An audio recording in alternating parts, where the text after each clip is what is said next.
പെട്ടെന്ന് തന്നെ അടിപൊളി ടേസ്റ്റിലൊരു ഫ്രൈഡ് റൈസ് ഉണ്ടാക്കി നോക്കിയാലോ, അതും ചെമ്മീൻ വെച്ചിട്ട്. അതിനായി ഒരു ചീനച്ചട്ടിയിൽ ഓയിൽ ഒഴിച്ചു കൊടുക്കുന്നുണ്ട്. സൺഫ്ലവർ ഓയിലാണ്. അതിലേക്ക് ക്യാബേജ് പൊടിയായി അരിഞ്ഞത്, ബീൻസ് പൊടിയായി അരിഞ്ഞത്, ക്യാരറ്റ് പൊടിയായി അരിഞ്ഞത്, കുറച്ച് സവാള പൊടിയായി അരിഞ്ഞതും കൂടി ഒരുമിച്ച് ചേർത്ത് ഓയിലിലേക്ക് ഇട്ട് കൊടുക്കണം. അതിൻ്റെ മുമ്പേ നമുക്കൊരു 2 കോഴിമുട്ട സ്ക്രാമ്പിൾ ഉണ്ടാക്കിയെടുക്കാം. അതിനായി ഞാനിതിലേക്ക് പൊട്ടിച്ചൊഴിച്ച് കൊടുത്തിട്ടുണ്ട്. ഇനി അതിനെ നന്നായി ഇളക്കി സ്ക്രാമ്പിളാക്കണം. അതിലേക്ക് ഇതും കൂടി ചേർത്ത് കൊടുക്കാം. ഇനി ഇതെല്ലാം കൂടി ഒരല്പം ഉപ്പും ചേർത്ത് വീണ്ടും ഒന്ന് ഇളക്കിയെടുക്കണം. ഒരുപാടങ്ങ് വെന്ത് പോകരുത്. പച്ചക്കറികൾ അല്പം നന്നായി ഒന്ന് ചൂടായി വന്നാൽ മാത്രം മതി. അതിലേക്ക് ഉപ്പും കുരുമുളക് പൊടിയും ചേർത്ത് വേവിച്ചെടുത്ത ചെമ്മീൻ ചേർക്കുന്നുണ്ട്. ചെമ്മീൻ വലിയ ചെമ്മീനായതുകൊണ്ട് കുറച്ച് ചെറുതായി കട്ട് ചെയ്ത് ചേർത്തിട്ടുണ്ട്. ഇനി അതെല്ലാം കൂടി ചേർത്ത് നന്നായി ഒന്ന് ഫ്രൈ ചെയ്തെടുക്കാം. അധികം വേവരുത്.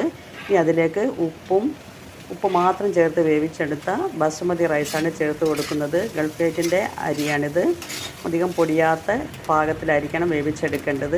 ഇനി അതിലേക്കൊരല്പം നെയ്യ് കൂടി ചേർത്ത് നന്നായി ഫ്രൈ ചെയ്തെടുക്കണം. നല്ല അത്യാവശ്യം തീയിൽ തന്നെ വേണം ഇത് ഫ്രൈ ചെയ്തെടുക്കാൻ. താല്പര്യമുണ്ടെങ്കിൽ, ഇഷ്ടമാണെങ്കിൽ മാത്രം ഒരല്പം കുരുമുളക് പൊടി ചേർത്ത് കൊടുക്കാം. വൈറ്റ് പെപ്പർ ആണെങ്കിൽ കളറ് മാറുകയില്ല. ഇനി ഇതിനെ നന്നായി ഇളക്കി മിക്സ് ചെയ്തതിന് ശേഷം അതിലേക്ക് ഒരല്പം സ്പ്രിംഗ് ഒണിയനും മല്ലിയിലയും കൂടി ചേർത്ത് കൊടുക്കാം. ഉണ്ടെങ്കിൽ മാത്രം ചേർത്താൽ മതി, ഇല്ലെങ്കിൽ ചേർക്കണ്ട. ഇനി നന്നായി ഫ്രൈ ആക്കിയതിന് ശേഷം പ്ലേറ്റിലേക്ക് സെർവ് ചെയ്യാം. ഇതധികം ഇളക്കുന്നതിനനുസരിച്ച് പൊടിഞ്ഞു പോകാതെ ശ്രദ്ധിക്കണം. ഇനി ഇതാ ഫ്രൈഡ് റൈസിന് ഞാൻ ഇതിലേക്ക് മാറ്റിയിട്ടുണ്ട്. അടിപൊളി ടേസ്റ്റാണ്. പെട്ടെന്ന് തന്നെ തയ്യാറാക്കി എടുക്കാൻ പറ്റും. എല്ലാവരും ഒന്ന് ട്രൈ ചെയ്ത് നോക്കൂ.